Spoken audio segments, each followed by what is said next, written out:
All right, welcome everyone. This is Chris with the Chefs Without Restaurants podcast. And today I have Dave Pietranczyk with me, and he is the chef and product expert at Breville Polyscience. Hey, how's it going? How you doing, man? Thanks for having me. I'm great. Thanks for coming on the show. I guess you and I have probably known each other for 5 or 6 years now. I mean, time flies, but from way back from Star Chefs, you know?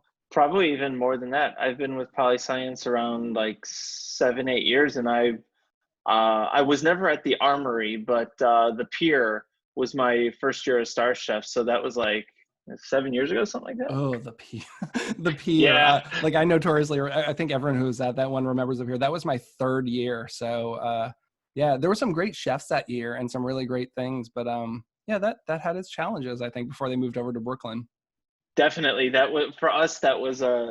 I mean, I didn't know better. I didn't know better. It was one of my very first trade shows that I did with Polyscience, and I didn't know what to expect.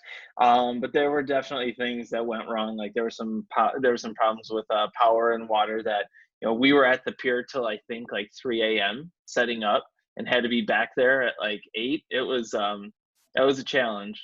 We made it happen though. That's what we do. I remember Rich Rosendale doing a sous vide workshop. Were you guys involved with that at that time? Was that a Polyscience workshop?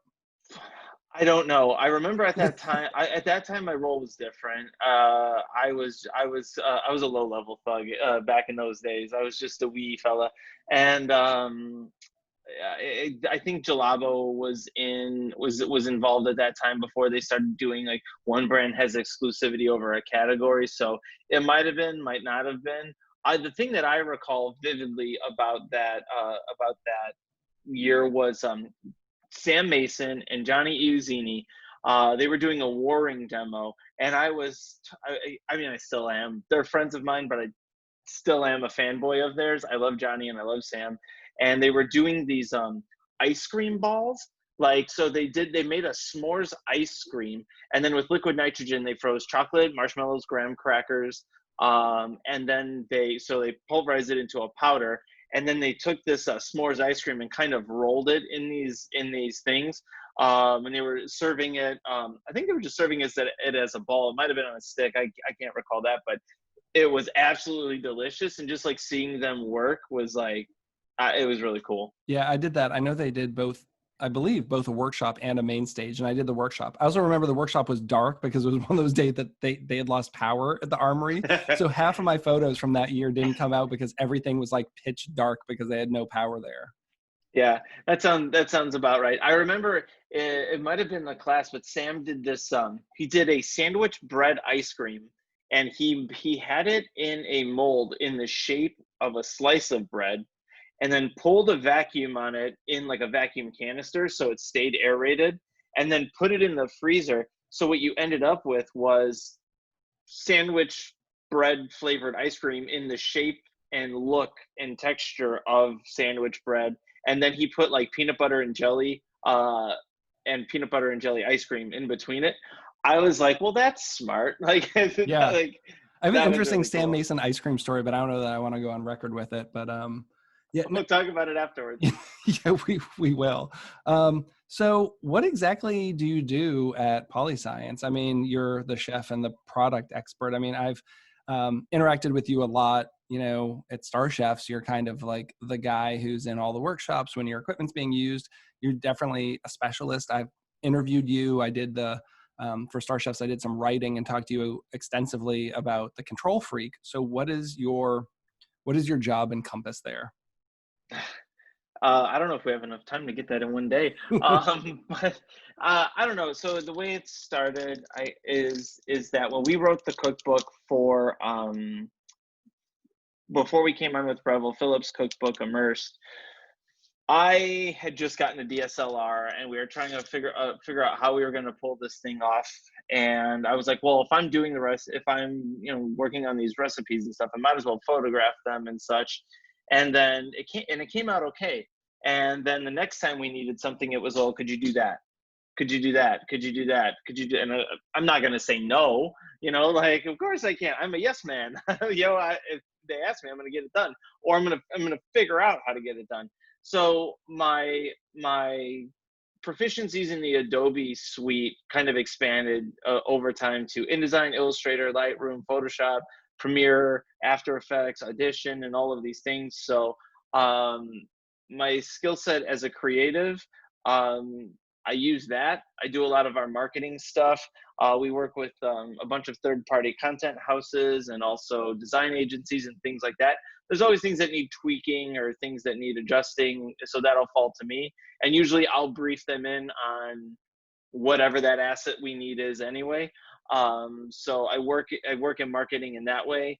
And then I'm also serve as a product expert. I use the products. I was a chef for oh geez, I think it was 10 years. I was a chef for 10 years, doing the white jacket, toque thing for a while. And I was a big fan of Polyscience. I used the products there. And then when I came on board, I've kind of made it my responsibility to know everything there was to know about all of the Polyscience products. And still to this day, I'm working on behind the scenes on new product that's coming out, current product, supporting product that we don't even make anymore. So I'm both product expert, I'm a trained chef, and then also I work in a marketing capacity as well. That's quite a background. I mean, I don't think there are many dual chef marketers out there. I mean, I wear the chef hat first, and now I've really gotten into the marketing. I mean, obviously I have my own podcast now, but not something that comes naturally to me. I kind of have been learning on the fly, but it seems like you are very competent at being able to do both of those roles. I think you are as well, though. Like, because I mean, so you do this, right? But you also do your writing. You also have your photography. You also have, your events and stuff that you do. So I think it's really much the same. I have needed to be able to swim in a big company. Like Breville's a big company, right? Like they're $500 million, right? So to be able to swim in that sea, I had to get really, really good at what I did because they work with these massive companies and such on these really high level projects that they produce very high level marketing assets. I needed to be able to do that, or it was going to be you don't do that anymore, and I didn't want to lose control of that. So it was like, all right, I just had to button up my sleeves and up my game. So it was, every day I try to learn one thing about Photoshop or Illustrator or Premiere that I didn't know before. How to mask things, how to color grade things, whatever it is. I try to learn one new skill set a day. Did you have any background in marketing, advertising, photography, writing? Was there any like college courses that you did, or is this all Zero, buddy. self-taught? Really? Zero, Nice. 100%. So I came to Polyscience cursing like a sailor and having very, very low social skills. Obviously I could cook, but those weren't the skill sets that were necessary at my desk. So it was a long road of self-teaching, but that's cool because I enjoy learning everything that I can. So it was a tough road, a long road, but I enjoy it. Yeah, I mean, myself too. I mean, I enjoy doing what I do. I know a lot of people hate it, but like building my own website, I didn't have the money to begin with, but I actually enjoyed the process of like, okay, I've never built a website. Let's get a WordPress account and figure out how this Mhm. works, and then Yeah. learn SEO and, read a bunch of blog posts and watch some videos. And now with the podcasting, like the first podcast sounded like garbage. Like they did, like I didn't know anything about audio engineering. I didn't know anything about microphones, and you just learn and you spend a lot of time. And I'm trying to make every show sound better, look better, and figure out all that stuff. And I enjoy that. I know a lot of people don't, and they would rather just hire someone to do that kind of stuff. But I love the learning process. So, For and I sure. don't ever, and I think, I've run large kitchens. I never want to know less about something than one of my employees. Even though I was the chef, I Yeah. wanted to make sure I was also the best bartender, that I was like the best front of the house manager, even though that wasn't my day-to-day job. I wanted to make sure that I knew how to bartend better than my lead bartender. Oh, for sure. Yeah. There's some times where I look at like what I'm doing and I kind of just stop for a second and I say, why am I doing this? Like, how did I get involved in this? And it's just because I get myself into things because I want to learn everything. I want to be good at everything. And I know pre-COVID you were traveling a lot. What percentage of your time was dedicated to traveling? And then what does that look like now? Now is non-existent, so that's an easy question to answer. Before that is a tough question. So how much of my time? No, I can't really complain because I know I know a lot of guys who are on the road way more than me, so I can't complain. Like Mercer Culinary, as an example. Those guys, I forget the gentleman's name, but he lives here in Chicago as well. And he travels, I think he said like 200 and some days a year. He's not home. And I'm like, how could you even manage that, man? But I do try, I do a lot of ups and downs. So like I'll, I support all of our distribution partners. So whether it's a Cisco, Webstrand store, Trimark, Bar Green Ellington, any for anywhere that you can buy our products, I'll fly there, show up the day before. If I'm lucky, they have somebody on the inside who will do like some grocery shopping, and I'll send them a requisition list, and they'll take care of that. Most of the times that's not the case, so I'll fly in really early, do grocery shopping, go there, prep, go over my presentation the night before, show up in the morning, finish any mise en place, do a presentation, talk business with the salespeople for a while, clean everything up, and then hop a plane back. And I do a lot of that. Like there are times I'll do that like twice a week. And then there's slow periods where I don't do it for like a month, but then I'll be gone for like 5 days or even like up to 2 weeks. So when I was in New York last, I think the way it went was like I was in Milan, Italy at a trade show that was pretty grueling. It was a 5-day trade show, which is just bananas. And there was a day of travel on either and setup and teardown on either side of that. I was home for 2 days. And then I was in Germany for another stretch of like 6 days. And then I was home for like 3 days and went to New York for like 4 days for the same thing. And after that, I took a vacation because like, it can be insane. Are you enjoying the break? Yeah, it comes in waves. Like today I was actually feeling a bit nostalgic. I was talking to one of my former colleagues and I was like, hey, I miss sleeping in like a hotel and doing and grabbing dinner at the local wherever that we can find, and doing a presentation first thing in the morning and like scrambling to the airport. Like I kind of miss that lifestyle a little bit. But yeah, of course I'm happy to be home. I'm happy to take care of my lawn and cook my own meals and just be with my wife, and I'm very happy for that. Yeah, so weird. No restaurant shows this year at the Javits Center. No restaurant show in Chicago. Nothing. Such a Nothing. weird time. I was at the Philly Chef Conference in March, and it was like Hmm. March 1st and 2nd, and it was just as things were getting weird. Like Yes. COVID was something that maybe was in other countries we were starting to see here, but I still went there. I was hugging people. They had food there, and you were sharing plates of food with strangers, and then Yes. right after that, like that was it. That was the last thing that I did that was big. That then the next 2 weeks I had to work, and I look back, I'm like, wow, the Philly Chef Conference this year was probably like the last trade show I'm gonna have been at in quite a long time.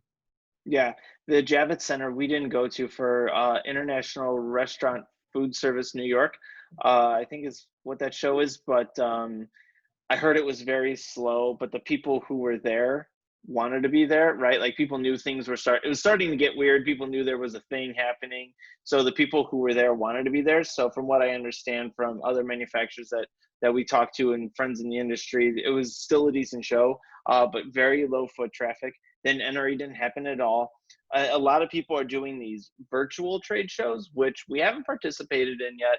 And I don't know if I'm on board with. Like part of going to a trade show is being at the trade show and seeing things. And a digital experience is not the same. Like you can't, I mean, not that we have a choice right now, but you can't replicate a trade show experience in a digital platform. Yeah, a lot of those things don't translate. Even like I'm in the Chamber of Commerce, and I loved going to every month they had a mixer, and now they've been doing them online, and I'm just kind of like, I don't know, it's not the same. Like I don't feel like opening my Yep. computer and sitting down on a Zoom thing with like 20 people from the chamber and talking to them. Like my heart just isn't in it because it's not even close to being the same thing. Yeah. Yeah. So I think the next thing that we'll attend, is actually, so right now we're entering slow season. I mean, last year was actually busy because that's when I was in Germany and I was in Italy and all that. But international shows typically happen like every 2 years. Here in the States, we do yearly stuff. International stuff is kind of on like a 2-year program. Sirha happens next year, if I'm not mistaken. and that's in February, maybe in France. So we may be there. Who knows? It really depends on. It depends on a lot of things. How much do you feel you need to sell your stuff? I mean, it seems like in the culinary world, people know about Polyscience, and it seems like you probably have some really great chef ambassadors, like in my opinion, like there's some really solid people using your stuff, and I'm sure they're great spokespeople for it. So how much do you need to actually still go out and do the hard sell and say, no, the Control Freak is awesome, the smoking gun is awesome, or does it kind of sell itself because you have really great chefs who use your products and promote them? Every single day is a push, man. Like every single. I'm glad it appears that way to you. That there are so that we are this thing that people know about and are aware of. But still, when I tell people that you could smoke potato salad, they go, "What? Really?" Like there's so many people who just it still hasn't it hasn't hit that far down yet, and especially like the Control Freak. The Control Freak actually right now is doing amazing. Took a while to get up to speed, just like sous vide. I remember going to an ACF conference. I think that was actually my very, very, very first show at Polyscience, and that was in 2013, I believe. And I remember going there, and there were people who would actually like stop at our booth, like stop outside the booth. That where the carpet ends, it's sacred territory. You don't cross it if you're not interested. And they would stop at the edge of the booth, and they would actually scoff at our products and like, what is this? Cooking in a bag? This is crazy. Who does this? I don't need that. That's for cheaters, or whatever the thing they used to say was. I remember that, and then slowly it shifted because we were with ACF for a very long time, and then it kind of changed. Oh, I've got 5 circulators. I got 7 of them. What new do you have? Oh, you got a new like people had adopted it. With the Control Freak, when we started it, it was the same thing. Why do I need this? What's different about it? And all of that. And there were some growing pains, but now people are starting to see it. But then you still got people who like they don't understand how to use the probe control and like how magical that is, or people say, I don't need to sear, a steak at 401 degrees versus 202 degrees. Like, no, you probably don't need a very specific temperature, but at least you know where the heck you are, as opposed to not knowing anything at all. Like you put something on a grill that's hot, and okay, how hot is it? How long will it take?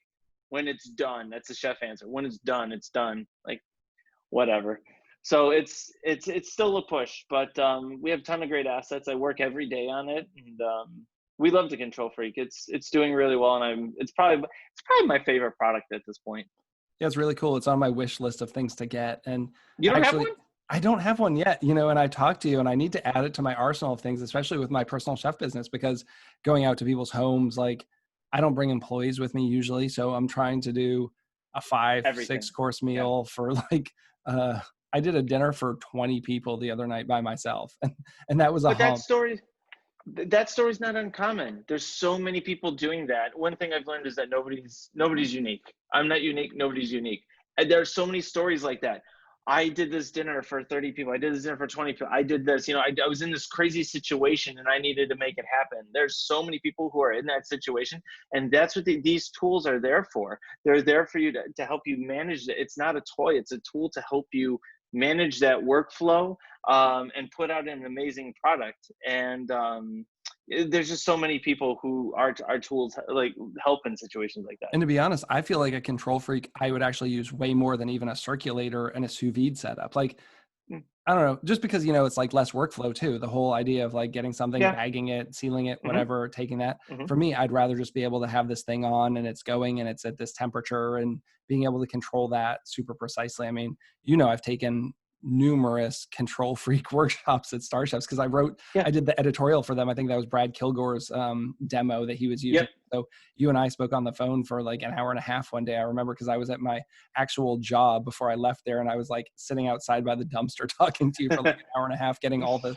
specs for that. I mean, it's such a great piece of equipment, and I'm surprised more people don't have it because it's really reasonably priced for what it does, and I'm sure that it holds up really well, and you could get your Oh money yeah. out of it in no time. We have I think our failure rate is like less than 1%. Like I mean the build quality of those is insane. The as an example, the temperature probe that goes through the glass, there's a little rubber gasket on it that goes up and down. And I forget the name of it, but they actually use it to gasket the doors on space shuttles because of its temperature resistance and durability under high temperatures. And it's the only material that has this sort of flexibility characteristic. So yeah, like we went overkill and selected this really crazy material. But those material choices go throughout like the whole product. Like the fans that we chose that cool the interior, like those could power a jet engine. We have new circulators coming out. They actually have a ruby in them, and I'm like, everyone gets to say that their circulators are baller because they have a ruby in there, and it's just because it's for the longevity of the product. Like our products are known to last forever, so we just have to keep that up. How many items in your product line? I mean, obviously you've got the control freak, the smoking gun, you have all of your circulator stuffs. Are you still making the anti-griddle? I know that was a thing and then it kind of wasn't. And am I correct? Did that come back a little bit? Yeah, so it did come off the. I'm surprised you're very astute, Chris. I love talking to Philip when I see him, and he's always good for a half hour or so conversation when you see him at Star Chefs. Absolutely. Yeah, it came off the market, and then there was a re-release of it, and it's still on the market now. Yeah, so that's back. We have the sort of quiet. We don't really promote it too much. It's pretty much it's sort of a Breville product, but it has its place in the food and beverage industry, so we sell it as well. The sommelier, which is like a hyper wine decanter. It has some drawbacks because it has a cord, so you can't do it table side, but you can do it at a bar. So it has its place. So we have the sommelier, we have Sonic Prep and Rotovap. What else? Circulators. We have our vacuum sealers. We have the 400 series, which is a HACCP vacuum sealer. We have one for home, and we have a new one that we're onboarding, the MX Infuser. That one has yet to launch. You heard it here first, folks, on Chefs Without Restaurants. You heard it here first. One of my favorite or most memorable, I think it was my first year at Star Chefs, Dave Arnold. Dave is a crazy guy. We were at the Polyscience booth, and that predates you by a couple of years, but he grabbed the ultrasonic homogenizer, and it makes that like squeal sound. Yes. And is it like when it's not in something? And he and I were at Yes. the booth and we were talking about it. And he's like, oh, I got something. You got to hear this. And he like put it up towards my head and turned it on. And that sound, like I can still almost to this day hear that like high pitched squeal that like went straight through my brain. And I thought I was going to have an aneurysm when I heard that thing. Yeah. That was like a super awesome piece of equipment to see. I don't know what I would ever do with it. I mean, I guess like you can make like mayos and stuff and they'll hold together and never break apart. Is that kind of what that does? You can make super stable emulsions without emulsifiers because it uses cavitation to split the surface tension of dissimilar particles, and then so basically everything becomes homogeneous. You can use it for that. I don't typically use it for that. I typically use it for infusion. If you need to do some sort of rapid infusion, it's good for that. The sonic prep is cool, but there's other ways to do those techniques, and it's quite expensive. It's really cool, but there's a place for it. So there's a couple bars that we know in Asia, and they have them out in their like behind their bar, and they'll make bitters like a la minute for a guest, which is totally over the top, but that's what people are going there for, you know. So it has its place. Rotovap is really cool. I love playing with that. What else? Yeah, I'll leave it there. I love all that nerdy equipment. I actually connected with Rich Rosendale last week and went out to his test kitchen and was looking at all of his equipment. I got super excited at all the stuff he has. Like he has a, equipment like that, like the Rotovap. And I'm like, I don't know what I would do with that either, but I'm sure I'd find something for that. So with the Rotovap, it's basically a way to make either really beautiful distillates or concentrations. So and what you do with the distillate is up to you. Technically, it's illegal to make a distillate out of alcohol, right? To either distill or redistill a spirit. But if you're walking a gray line, you know, grapefruit gin is a really delicious thing, I tell you. So you can make really beautiful things like that, or else you could, let's say you're going to distill Granny Smith apples, and you end up with this liquid that smells intensely of Granny Smith apples, and then you vacuum seal it into with a watermelon. Now you've got watermelon that smells like Granny Smith apple, and that really turns someone's head upside down, let me tell you. Or you can do really cool things with it, like certain things distill better than others, like chocolate distills really well. The flavor of chocolate distills really well. um, and then you've got to sort of balance it back out with like sugars and powdered acids if you want it to stay clear, to kind of get the flavor back, because really what distills out is the aroma and some flavor. But the wackiest thing that I've done with it was make clear chocolate soda. Yeah, I was actually chasing clear chocolate patafouille. So I wanted to make like clear chocolate fudge was the idea. But I never got it to work right because the pH and such, and getting it to set. And I'm not a pastry chef by any means. I'm sure somebody could do it if I gave them like where I left off, but I could never make it work. And then you've got this the evaporating flask. You get a really beautiful concentration. So if you're doing like as an example from the chocolate, you're left with this intensely chocolate ganache. If you take apple cider or strawberry juice and run it down, you can actually make like strawberry butter out of just strawberry juice, just by concentrating the juice itself, which is, let me tell you, absolutely delicious. There's so many interesting, weird things out there that people are working on. I can't even begin to start to think about that kind of stuff. But Neither can I. I'm always impressed when I go and see it in action, you know, working with guys like that. My first introduction to most of this is I took a workshop at French Culinary at the time with Dave Arnold and Nils Noren, and I Yeah, literally had no idea who they were. Like nobody did. my company was giving me thousands of dollars in continuing ed that I never used. And after like 4 years at my company, I was like, oh, there's this molecular gastronomy workshop in New York City. Can I go? These guys sound pretty cool. And I convinced my bosses to pay for me to go to New York City. I'd never heard of Cooking Issues. I didn't know Dave or Nils. I didn't know anyone. And then I got there, and then, you know, you go down the rabbit hole and they're talking about ideas in food and all these like cool people Yeah. that I had never heard of. I didn't even have like a Twitter account or anything. And then Dave got me into the world of like New York City cocktails and all this weird stuff. And I've often said that I don't even think I'd have my business today if I had never gone to that and met Dave. That like, if you backtracked my history of how I got to where I am now, it all started by meeting Dave Arnold in 2000 and I don't know, 10, maybe in New York City. Yeah, that was the infancy of our brand. Well, actually, technically, the infancy was like 2005, but that 2009, 2000, like 2009 to 2011, were like, it was a really special time frame for us. There, that was kind of when things were like really exploding. Actually, funny, so I've never met Dave Arnold. Not ever. What? Not Never? ever.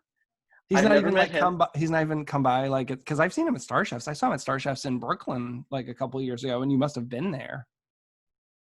Well, Star Chefs, I'm running around like a Yeah. madman. So he and I have always missed each other in the building. David Chang, I've never met. I've never met, again, another person who you think I would have. Thomas Keller. I was in the same building as that man like not hundreds of times, but many times. And I never had the chance to meet him. And it was funny. So my Thomas Keller story is that I was at NRA, I think this was 2 years ago. And he and Philip are friends. And like the years leading up to it, you know, TK is always there with like Rationale or Heston or whoever it is, and he does a thing in their booth, and that's that. And he's like, oh, and Philip was like, oh, Thomas is gonna stop by and this, that, and I was always ready. I had my French Laundry cookbook, and I'm like, if he stops by, I don't care how embarrassing it is, I'm asking him for his autograph on this thing, right? He never came by, so like 2 years ago, I'm just working in the booth, you know, doing whatever I was, you know, doing, and I turn around and I bump into this guy, and I look up, and it's Thomas Keller. And I swear my heart sank into my feet, like I didn't know what to do. And I immediately like start shaking. And what do I say to him? I'm like, "Chef, it's a pleasure to meet you. Can I just say you're like a unicorn? Like, I've heard that you exist, but I've never seen you anywhere." And like, and I tell him like, "I've been with Poli Science for this long, and I know you're a friend of Philip and all this, and we've emailed and this that, but I have never met you. Nice to meet you, man." And like, that's what I say to I'm Thomas sure he Keller. looked at you like you were the most ridiculous person. Well, I mean, it wasn't to that level. I met him in Philadelphia. He was doing a talk and a book signing with Michael Ruhlman. So it was probably one of the books that had just come out. But I have my Becoming a Chef that I've had everyone sign. I know you've signed that book. I've had almost 200 chefs sign that book. But I remember giving it to him, and it wasn't a book that he or Michael wrote. And I remember him looking at Michael and saying, I don't even know what this book is, but sign it. And it was kind of like this weird thing. I gave him this book to sign, but it wasn't like the French Laundry book. It wasn't one of Ruhlman's books. He was just kind of like, whatever. And I'm like, nice to meet you. And I got a quick, like, kind of awkward photo. And then they shuffled me out of the line. So that's like the only time I've met Thomas Keller. It wasn't very Yes. meaningful, but I got him to sign a book. So I'm cool with that. So I was fortunate to eat at French Laundry last year. I think it was last year. There was a conference at CIA Worlds of Flavor, and I was fortunate enough to get a table there. Um, and I go to the bathroom, and they have this new kitchen, and from the outside it's all glass. Well, to get to the bathroom, you have to go outside, and you walk past the kitchen, and I came back from the bathroom, and I'm like looking inside, like kind of just like staring around, just doing the looking at the fishbowl of chefs in front of me, and then I realize right in front of my face is Thomas Keller, like staring back at me, like, what is this guy doing? Um, so I immediately like freak out, and I like very quickly and abruptly walk myself back to my seat, and I'm like, he's here, he's here, he's here, he's here, he's here. What do I do? Do I ask to see him? What do I do? And so actually, they knew that we were there, and at the end of the meal, we got invited into the kitchen, and I got a picture with him, and he signed a book for me. So it wasn't my French Laundry book, but I got an autographed book from Thomas Keller. That's very cool. I have I think two books signed by him. So yeah, but neither one of them is the French Laundry book either, or anything he wrote. Another one was like an anthology that he was in. So again, I had him sign at this event two books that were not his books, and he's kind of like, whatever. And I've Yeah. never been to any of his restaurants. I've tried, like I've had reservations at Per Se and then had to cancel them for whatever reason. So I've literally never been to anywhere except Bouchon Bakery in New York, which I don't even think is open anymore. I don't. I when I was actually no, I did the one by Rockefeller Plaza. The one by where Per Se is and whatever that time Time, but corner. Yeah, yeah. I don't know. I went to like the ones that I had been to were kind of like a in and out sort of thing. I went to Bouchon Bakery while we were in town because he's got all of his places in town in Napa, or in Yountville. So we hit that one. We went to after French Laundry. We went for a nightcap at Bistro and had some like pig ears and like a fernet.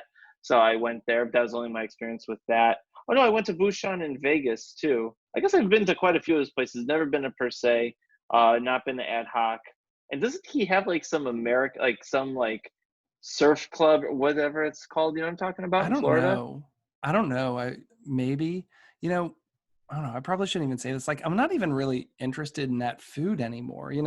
There used to be a time when I was really interested in kind of like the Michelin 3-star. I feel like that's kind of worn off, and I would rather just go eat at like, I don't know. Somewhere, yeah. I I think mean, I think like the Michelin 1 and 2-star places are really awesome. And like the 3-star, yes, like I'm not into the stuffy service. Like I would rather go to Empeon and have like a really interesting Mexican meal from Alex Stupak than go and eat at, Per Se when I'm in New York. I used to go to Star Chefs. The first year I went and ate at La Bernardin because I'd never been, and I awkwardly got a table by myself and was like sitting smack dab in the middle of the dining room and did the full like 15-course menu because I thought, it would be good to experience. And it was a great right. meal. But at the end of the day, I would rather just go to like some cool place in Brooklyn that's like a Michelin 1-star and have like a really solid meal in a unpretentious environment. I don't think it's the pretense. I think that when you're talking 3 stars, there it has this air of it's this expectation, and being a culinarian, you imagine it to be so much more grand than it could ever possibly be. It could, none of very few of these places, it's even possible to live up to your expectations, because in your mind you've made it to be this thing. But when you go to like a 1 or 2 star, you're like, it's going to be really good. And like it's that. But when it's 3 stars, I don't know, it's just this mindset, and it's just your mind's gonna melt when you eat this food. And it just very rarely in my experience does it live up to that experience. It's usually very, very good, but it's not, what my mind had made it out to be. Yeah, and I'd almost rather spend the money and go to like 2 solid 1 or 2 star restaurants. Like when you look at dropping like $250 to $500 on one meal, I feel like if I'm going to be in a place, I would rather go to like 2 really great places than like one spend all my money kind of restaurants. Oh, absolutely. Like when we went to French Laundry, yeah, I was there on a work trip, but make no mistake, work didn't pay for that. I paid for that, right? And then we went to one of the other days, we went to ah not Metal, it's the guy who owns Metalwood, Oh yeah, Charter Oak. his newer place, right? We went to Charter Oak. Man, that like blew my mind. I didn't know what it was. Somebody had just said, "Hey, Charter Oak," and of course the chef's name escapes me at this moment. Christopher Christopher. Costo. Yes, Because and he and I think Katerina, is it Katerina is his like chef or was the chef? Because they did like a main stage. They closed out Star Chefs, I want to say like 2 years ago. They did the final that's right. main stage of the day, and I think that was like 2 years ago. And it was kind of like the Charter Oak experience, and they invited people to come up on the stage at the end and like eat food as they usually do at the end of the thing. Yeah, I mean, Yeah, I love what he's doing there from what I've seen. I love his cookbook. And I would love to go out to that. Is that like it kind of was. live fire? Like they're doing everything live fire kind of style? Yeah, so there's this big, like, when you walk in, I'll send for grins, I'll send you my Flickr link from that trip um after this, so you can see the space. It's really cool. So there's this like, it's kind of like dark, and they have this beautiful seating outside with this huge fire, and like you can have like a really awesome old fashioned or whatever it is, like before your meal. You go inside and it's kind of dark, kind of very like, wood tones and stuff, and there's this gigantic fire like on this back wall, and there's this guy, cooking finishing all this stuff. Now don't get me wrong, they use sous vide and other, techniques, but it's more behind closed doors, and it's just the focus is on this, this hearth. But what it was actually, the thing that like kind of really that made the dinner for me was the dessert cart. So they have a dessert cart that they push around your table at the end of your meal, kind of like, whatever, like old school service. They have this dessert cart, and they bring it around, and they're like, well, we have this, we have this, we have this. Would you like one? And so the desserts that they had three. One was like ice cream. So it was like a cow's milk ice cream from, their cow, and they churned it like hand crank at the table for you, and then topped it with like, some berries from, their garden. That was cool. They had this a chocolate molasses tart, and I think they basically like whipped cream at the table from that same cow. They whipped this cream there at the table, like over ice. And then there was a third one, which I think was a pavlova, and I forget like what connection that had, but like it was semi-interactive. It was very cool. Yeah, that's like the kind of place that I really want to go to. I'm super interested in going places like that. It is sick. So you're going to be doing the ISVA online sous vide conference this summer, correct? That's right. So I'll be doing, so far I'm on the docket to do three things. So one is going to be just a general education talk. So last year I did two Beyond Steak and Eggs, because I think sous vide just gets sort of put in this like, it's only good for steak, or you know poached eggs at 60 whatever degrees, and that's not true. So I did one on that, and the other one was I was at a workshop you did that was lentils and hollandaise. Yeah, wait, was You and that? you and AJ did a battle, and there was a black lentils and a Yes, hollandaise, and it was conventional versus sous vide. So that was on the second day, and I was definitely in there because I have a picture of the two of you doing that. that was the pro track. So that was like the pro chef version. So that was a little bit longer. I think that talk was like 45 minutes to an hour or something like that. But there was another one. It was Beyond Steak and Eggs, and of course now I can't remember the other one. But anyway, so I did like 2 sessions and then like the pro track. So this year I'm going to do one general session. I'm going to do a pro track, and I think that's going to be focused on implementing sous vide within your business, because I got an email. I always get emails from people like, hey, I have this type of restaurant. How should I use sous vide? And like, oh my gosh, you take a look at someone's menu and you're like, you could use it here, here, here, here, here, here, here, like all these things. So it'll sort of be something like along those lines. Like I'll look at a menu and then kind of go from there. I might even freestyle it just to make it genuine. Like I'll have a couple menus and then like I'll just start talking about implementation from there, how I would do it.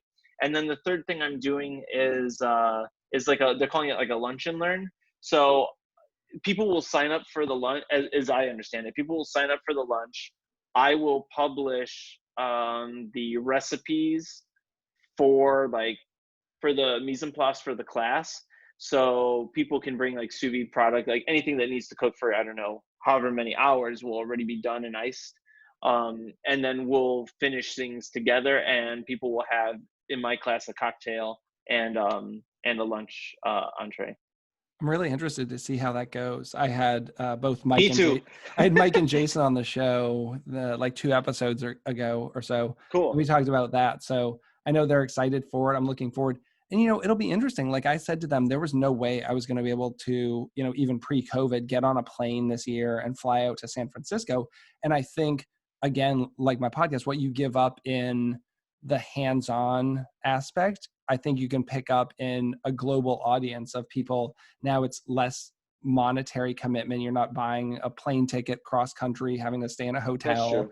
and put up for the conference. So, the ticket costs a little less. It's a very different vibe. I mean, I love an in-person experience, but I hope that they have a really good turnout for this, because the level of talent that they have at this thing this year, the people who've committed to it. I mean, you don't have chefs who are going to miss a plane. you, you know, we, we, we, I caught that. we joke about that. They mentioned it on the podcast that, I mean, but those kind of things happen. I mean, last year, one of their keynote presenters literally missed a plane and couldn't come out to his thing. And now Yep. hopefully James won't have any issues this year doing it. But, Right. it's nice that I'll be able to, hopefully drop in from my home here in Maryland and can do that. Whereas I wouldn't have been able to do that previously. Yeah, I mean, I see it from that perspective. I see it from that perspective, and I'm glad that you have that outlook on it, because having been to so many, I'll say like brick and mortar trade shows, doing that circuit for the 8 years running now or whatever it is, I'm very used to that format. So I'm not. I wouldn't say I'm skeptical about the virtual platform, but I'm curious to see how it goes. Jason and Mike are super smart guys, and they're going to figure it out. The crowd at ISVA last year was like one of the best. Honestly, like everybody who was in that room was super engaged and like a sous vide nerd in the most endearing terms, and everybody wanted to be there. And it just had this really awesome vibe about it. It was this like really cool little special thing that was just kind of happening at this hotel. And then there was a really cool dinner. Like Cuisine Solutions did an awesome event. Meathead did some cool stuff. I cooked one of the nights too. It was really cool. It was a really cool event. Yeah, I mean, it is really hard because one of my favorite things is to connect with people at the event, and you're not going to have that same experience. I mean, I literally only met Jason because of Star Chefs, because we were, I think for like 3 or 4 years before I knew him, we were in the same workshops. Quite often we've been at the same tables, and you strike up a conversation. It's like, oh, hey, I'm Chris. Remember, I think we did some workshops last year. I don't know that you get that same feel when you do an online class. When I look at all the people that I've met through the different things, whether it be Star Chefs ICC or last year's ISVA, I think the connection you can make with people in person is very different. I don't know that if I'm doing a virtual workshop with you online that you and I are going to become friends on the same level as if we had met in person and shared a table at a workshop. It's not going to happen, but Of I course. mean, But I mean, hey, look, we we're all have to, adjusting, right?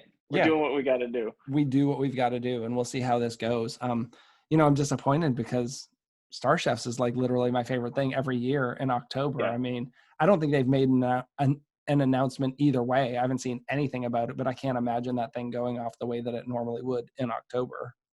It's not. It's going to be virtual. I mean, have you seen anything officially on that? Because I haven't seen anything announced. Yep. Have you? Yep. Or maybe not officially. I don't know. I don't know what's public, but You probably have like an inside track on that. Yeah, I mean, officially, unofficially, yeah, it's going to be virtual this year. yeah, and it's not going to be the same. It'll just make next year that much better, right? What I think they're going to do, or what I think from what I've heard, the plan is, because I think it's 15 years. I think it's a 15-year anniversary of Star Chefs. Is to, because they always have a bunch of photography coverage, press coverage, video coverage, main stand coverage, because they have all of those things. What they intend to do, which I think is kind of cool, is bring out all that archival content on this like online platform, which I think would be pretty cool. And one of the things that Will at Star Chefs was saying was that they are working to comb through it so that the content, like, you wouldn't watch something and be like, oh, that's not, that's old school. That technique is, we don't do that anymore. But you would look at it and you go, damn, that technique, like Morimoto did that on stage like 10 years ago, and that's still badass, I actually bought some of the DVDs from years past to watch them because some of those were really good because there's so much going on. You miss so much and you say, oh, I'm going to catch Morimoto on the main stage. And then, you're having a cocktail down on the trade show floor with, me and you, and you're like, oh shit, I missed Morimoto. So I've had some of that stuff. I'm surprised they haven't put out more stuff since you go to every workshop and main stage and they have all this in their recording and you literally never see it. Like, where did that go? There's guys in every workshop with a camera in your face. And it's like, I would have loved to see that. Like, so many of those workshops, I'm trying to take notes super fast and I've missed so much of it. And then that never shows up anywhere. I don't know what happens to it. It's just like, oh, we recorded it and for recording's sake, but it never gets put out there for anyone to download or purchase or anything. Yeah, that's a great question that I would love to know the answer to. Like, where does that content go? Because, like, as you said, there's always, you turn around and there's a camera in your face for sure. But I've never seen any of that content. Yeah, the first couple of years they put out DVDs, and I only know this because one year I bought tickets and then something happened and I couldn't go or I couldn't stay as long as I wanted, and they refunded my money back to Star Chefs. Like, I paid for workshops that I couldn't attend, and they're like, we don't do refunds, but you can use the money on starchefs.com and you could buy like DVDs of previous years ICC. So I bought that just because I had like $100 in like Star Chefs credit or whatever that means. Yeah. I love Star Chefs, and I'll support whatever they do. I wish I could get my hands on some of that archival content, but we'll have to see how they pull it off this year. Yeah, I've gone to recording workshops on my iPhone, and I have some really cool audio from those. I don't know if technically I'm allowed to even release them, but I have. My most popular podcast, it's stupid. Jeremy Umansky did a workshop a couple of years ago, and I was writing about it, and I literally recorded it on my phone, so I had notes to do my editorial on. And 3 years later, I just reached out to Jeremy, no one at Star Chefs, and said, hey, I've got this great thing and the quality is pretty good. Do you care if I release it? And he was all for it, and I released it. I am amazed. It's my actually most listened to and downloaded podcast of Chefs Without Restaurants ever. That's cool. It's not even an interview. It's literally, I dropped my iPhone on a table there and had like a little mic on there and recorded it just for my own notes. But that shows you like people are rabid about that kind of stuff. I feel like sous vide's the same thing. When I talked to Jason, he says they have like 40,000 members in their Facebook group. I'm like, it's insane. I'm like, you have 40,000 members in your Facebook group? Like, I have 500 in mine and I'm having trouble moderating. Like, what do you do with 40,000 people? Like, I need a group with, I don't know. Maybe I don't need a group with 40,000 people. He's got Amazing Food Made Easy. I think it's like Amazing Food Made Easy. I think there's a sous vide one. There's like the IS. There's like three that I think he and Mike like moderate. But overall, all across all of them, it's he's been at it for so, I'm not, you have as well, but he's been at it for like so long. Like, um, I don't know how he grew that audience, but God bless him. Yeah. I think we talk about that a lot in my circle, is like finding a niche thing and drilling into it.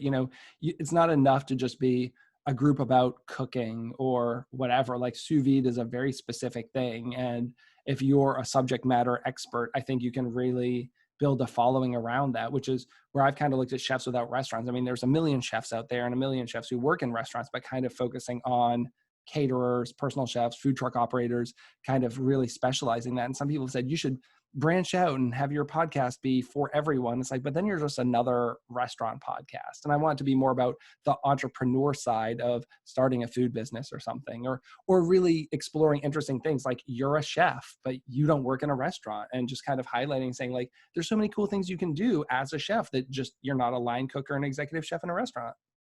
Dude, I've told you this before, but I to get it on record, like the fact that you're doing this, I'm super stoked for, because I, for a long time, had this, I don't know if it was guilt or I was kind of ashamed.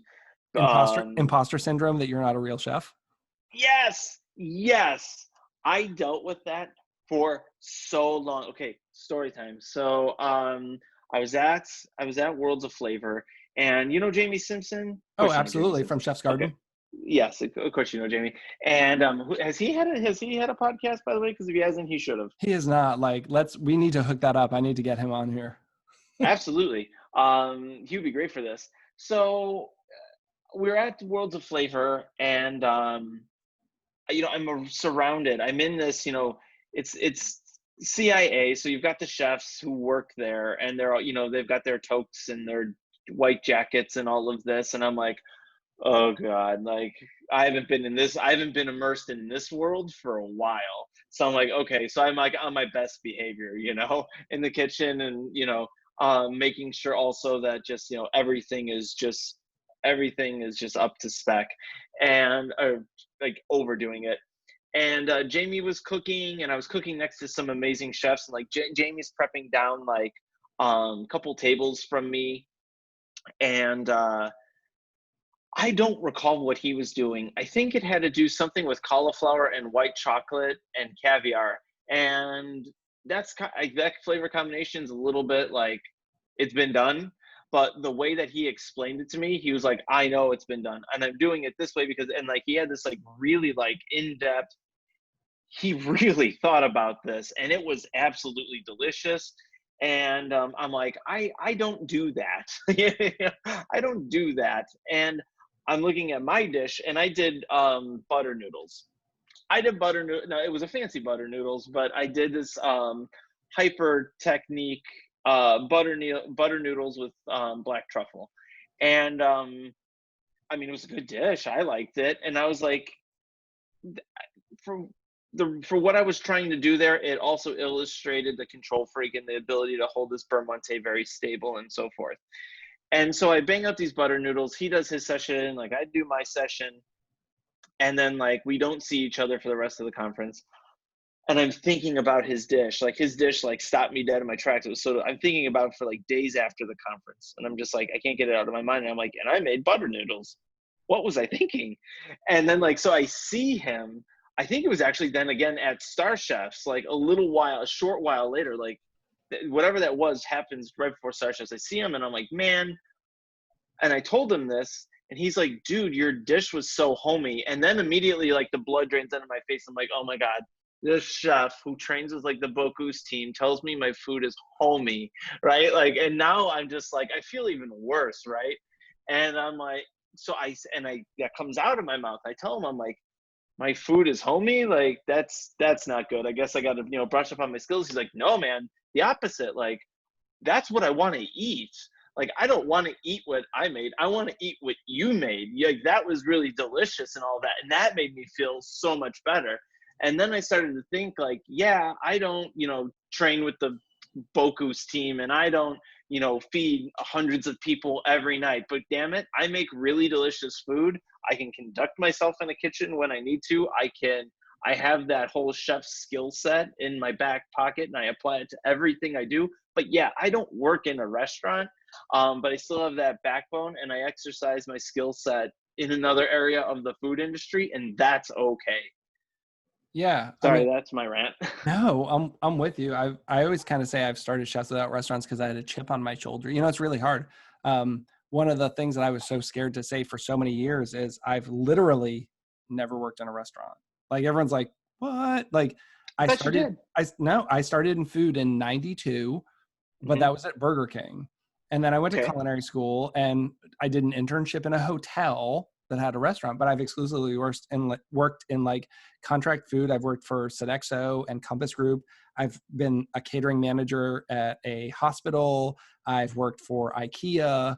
You know, I've done all these things and it's never been a restaurant. I've never worked like when I worked at Sodexo, I was at a place that was high end that we had a line that ran like a restaurant, but I didn't work at a restaurant. We were doing 1,000 covers a day across 5 venues and I had 125 employees, but it was not a restaurant. We did better food than most of the restaurants in town. And you could come in from the public, but it wasn't like an actual legit restaurant. And you would meet people and they'd say, oh, what do you do? I'm a chef. And they get really excited and say, awesome, where do you work? I'd be like, I work Yep. for Sodexo at a retirement community. And you'd see this like, oh.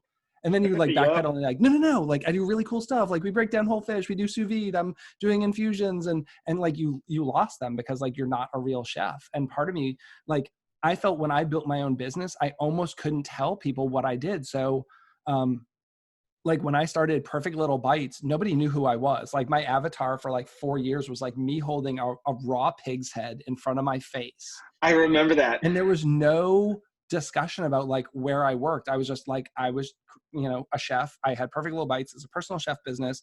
I have a blog, but I felt like that if people knew who I was, I'd be outed as like this guy who like, you know, fake it till you make it. Like, oh, I'm working in a retirement community for Sodexo. Like I'm not a real chef and there's no way I'm paying this guy $100 a head. And it wasn't until I really found validation through the blogging and meeting people in the chef world. There's some people who've been super supportive of me. You know, when I started my path, guys, mostly through Twitter, you know, I love Twitter. I've talked about it a lot, but guys like, especially in the Boston scene, like Matt Jennings, Brandon Baltzley, who was in Chicago at the time, Jamie Bissonette, like these guys, like really, they would repost my stuff. They would share what I did. And I felt like, wow, there are these like really awesome restaurant chefs who are well regarded, who think highly enough of me to share my stuff. And then, you know, when Right. you get follows by like Sean Brock and Hugh Atchison and Renee Redzepi, I was like, you know, like, oh, like maybe it's time to like put the pig's head away and like show my real self. And I was also afraid that, you know, I was side hustling and I thought my bosses were going to fire me because I had a job on the side and they were going to let me go because I was trying to build a business that I could leave and do. So that was part of it too. But a lot of it was the insecurity that like I wasn't a real chef because I'd never worked in a restaurant and never worked with these cool people. I'd never staged anywhere, you know, and I think that's a real thing, especially for people like us who are not restaurant chefs. Yeah. I It is great to hear somebody else hear somebody else, you know, just talk about that experience. And I think it's so many people. There are more people who don't work in restaurants than people who and work in food than the people who actually work in restaurants. Like the industry is so much bigger than just restaurants. A hundred But percent. You know, for me, it was always like work-life balance of I came out of culinary school with a debt. I had to pay back $404 a month for 10 years. That's a lot oh, of mine was money. even beyond that. So so Mine to was come beyond that. so to come out, you're basically paying like a car payment or like half your month's rent. Like you couldn't go and make $10 an hour. I had to go work in contract food where I got better money. Oh, and by the way, like I had every other weekend off and I had a 401k and I had like 2 to 4 weeks vacation, like all good things. And I could Yeah. still do really awesome food. But you know, everyone wants to hear that you got out of culinary school and you're working at some Michelin star restaurant. Yeah, and that was the picture that like I painted for myself. I thought that was the path. It was, you know, I was going to work. 3 stars was the goal, man. And then I started working, and I realized I'm like, no, I weekends are awesome. Like I liked what I did, but like when it's 85 and sunny in Chicago, and and there's droves of people headed down North Avenue walking to the beach, and I'm walking into the, you know, back door of an alley, like it kind of sucked a little bit. I'm not And gonna it's lie. And it's also kind of a young man's game. I mean, there's one thing when you're Oh in yeah. your 20s and you're single or whatever, but now I'm married and I have 2 kids, I want to spend time with them. I want to have some balance there, and I'm able to do that now. And I think a lot of people want to do that. And I don't think we should be shamed for wanting to have time with our family. I mean, I know you're newly married. I'm sure your wife already has enough challenges when you're traveling so much, not to put words in anyone's mouth, but I know like my wife would hate it if she never saw me. And if I Yeah. spent half my time traveling, that would be tough alone. It wouldn't have worked. I mean, it wouldn't have worked if I would have stayed in the restaurant. And that was the kind of the whole thing. It was like, so like when I did, so I what the genesis of me getting out was I didn't know at that time I had my palate and I liked food to taste the way that I wanted it to taste. I knew the cuisine that I wanted to cook. I wanted to do things the way I wanted to do it, and I was ready to do that. Did I know anybody who was going to cut me a big fat check to open a restaurant? Nope. Did I want to work in? I could find a chef job somewhere else where I'd be working for someone else and then owe them my life and not be able to do my own food. Nope, not going to happen. Um, and I wanted to. That's when I had met my wife, and I was like, all right, well, I want to spend time with her. Okay, I guess I got to try something else. So like I started working at Sur La Table, just teaching cooking classes, and I worked as a sales. I wasn't even making. I wasn't making enough money to sustain myself, so I would work as a chef and like do the classes. And then when I wasn't, I would work more hours as a sales associate just to pick up the time. And then one day out of the blue, there was just a dumb luck. It was a Facebook post like Polyscience is looking for people to join the team, and I sent a reply to over like Facebook Messenger, and I never heard anything for like or no, they had the no that's right, they had the HR address listed there. So I sent my resume, and I never had a resume, but I was like, I like poli science. So I wrote a resume that night, sent it in. I heard nothing for months, like months. I even forgot about the whole thing. And one day out of the blue, the HR manager called me, was like, hey, are you still interested? And I was like, oh, yes. And I figured I'd have to get on a plane and go. I didn't even know where poli science was. Turns out they were 30 minutes from my house. Wow, that seems like it was meant to be. Yeah, and here I am 8 years later or whatever it is. I've Wow. lost track of time, but I like it. I mean, I enjoy it. We That's make really cool stuff, cool. and I like what we do. I just think there's so many avenues in the food world if you love food and cooking that you don't anymore have to be dedicated to being this like 80-hour a week line cook in a restaurant. And I just think there's some really cool stuff. And, I love sharing the stories of people who are doing cool things in the food world. Yeah, I mean, like look at what Jamie's doing at Chef's Garden. So I mean, he's both, like I said, like the Boku store team trains there. They have Chef's Garden. He's Culinary Vegetable Institute, so they're researching basically everything and anything that you can do with um, everything from growing the vegetables to eating the vegetables and then composting like everything and anything, like unearthing all of that, because that research just hasn't been done in the way and extent that they're doing it. And he's also like a really badass chef. So there's him. My buddy Scott Guerin at Modernist Pantry. He was a chef. He was a chef de cuisine somewhere. I forget where. And he did like the formal like chef jacket toque thing for a long time, and then he had some other interests, started a family, and was like, look, I gotta do something else. So he hooked up with Modernist Pantry, and now he does a bunch of content for them. He does recipe development for them. He helps people, helps customers. So if you got a bag of, I don't know, NH pectin, and you're like, my apple gel won't set, he can tell you exactly why it doesn't set, or why it set too hard, and like that's his job. But he did the restaurant thing for a while, and it's not for everybody. The other thing I found is it seems to be that people who are in this thing are more apt to collaborate and answer questions. Like I just found that my tribe was not restaurant chefs. The restaurants seemed to be super competitive, and they were not people who wanted to kind of network with me and help each other out. But like you said, with your friend at Modernist Pantry, it's almost like the same with Dave Arnold, right? Like it seems like he was accessible 24/7 via Twitter, and you could send him a message and say like, hey, Dave, I'm working on this. whatever, panna cotta with agar, and I can't get it to set. Any suggestions? And he would come back at you. Whereas if you message some chef who does kind of modernist cuisine, the chance that they would respond to you are slim to none, or at least in my experience. And just like the independent chefs were kind of really trying to help each other out, help each other succeed. And that was my experience. I was like, well, let's build this giant network of all these really cool independent chefs who want to help each other. Yeah, I definitely agree with most of that. Some of it is I just find that chefs suck at email. Like chefs are not good communicators outside of their crew, right? Like you operate within your team, and that's kind of like what it's very militaristic, and you operate within that, those parameters, and you do it very, very well. Communicating with the outside world is very difficult. Like chefs collaborating, like it's also really tough because like in a restaurant, so like the executive chefs, or even maybe on a sous chef level, they'll talk with their buddies and stuff, and everybody goes home and reads the newest cookbook that comes out or whatever it is, and you talk about it at work. But the line cooks, they got their heads so far in the weeds. There's not really time for that collaboration. So then it's, on the chefs communicating with their friends, but at the same time they're going over P&L statements, orders, all of that stuff, reservations, all that, all the stuff that you don't want to do. So it's tough in that way. So is there anything you want to leave our listeners with before we jump off here today? What do I want to leave everybody with? I don't know. I think we talked a bit about, I just wanted to call attention to the whole like chefs without restaurants thing, and like, thank you for doing that. Because again, like the as you said, imposter syndrome. Yeah, I dealt with that for quite a while. So when I heard you were doing this, I thought that was super cool.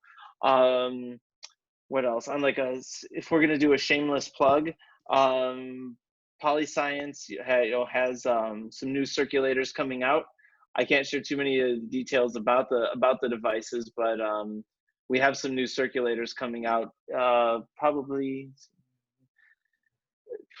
Probably like 3 months from now they should be out. So I've been working a lot on those, and everybody should check out our Instagram, follow all our channels, all that good stuff, sign up for our newsletter.